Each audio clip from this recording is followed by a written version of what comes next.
Hello and welcome back to BUZ Banter. I'm Mo. And I'm Sam. We come to you today with another video. Why is it always video game reviews with you and me? Because I'm the only one doing work.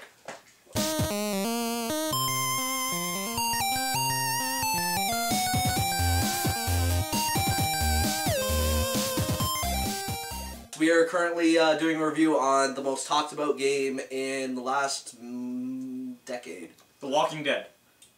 We already talked about that one. This is Bioshock Infinite. Oh yes, that one. We were talking about. Oh yeah, you were talking about. It is the best game ever.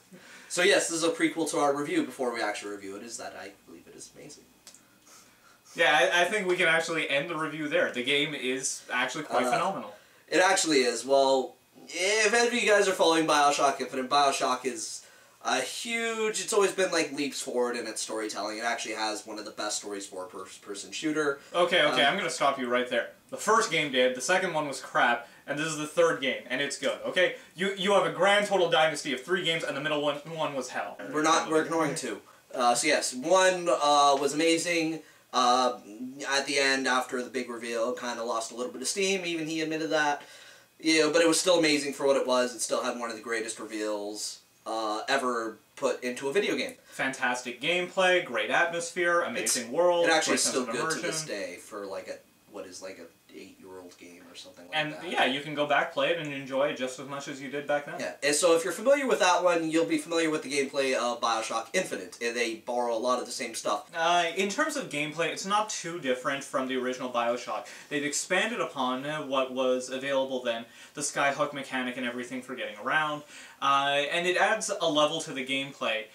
And while it's enjoyable, it is something very familiar, but they've got it down... Well, not the skyhook specifically, but not the shooting. Yeah, in terms of the shooting, the general way in which you inhabit and explore the world, that's all the same, it's familiar, and it works well. They didn't change what didn't need to be changed. The sense of immersion in all of these games, especially Bioshock Infinite, is achieved by something that you saw Joss Whedon do when he did his magnum opus, Firefly, where here's the world, whether you like it or not, you inhabit it now. There's no backstory given, you're not told like this is what your motivation is and everything. You play the game and you figure it out as it's revealed to you. And if you want to ignore it, you can ignore it, but the game is so much, there's so much enrichment to the game in actually occupying and finding out about what the world is. And and it takes you right into it. All of the characters are real and true characters. They all have depth. And the world itself just constantly harkens back to this. You mentioned something to me. Something about a window. It's just something that's just in passing. But it kind of enshrines this. Well, it's actually not a window, it's a painting. Yeah. Painting, because there is slavery in Colombia. They look at Abraham Lincoln, the great emancipator, as a very negative character in their history. So there is a painting of Abraham Lincoln with devil horns and red eyes being shot by John Wilkes Booth, where John Wilkes Booth has essentially a glow around his head, like a church, like glass painting or something like that. It's just a painting, but it's like the style is something you would see in like a church. Exactly. It's little things like that that really bring this game to the fore. You guys know that I'm a sucker for narrative, and this game is wonderful for it.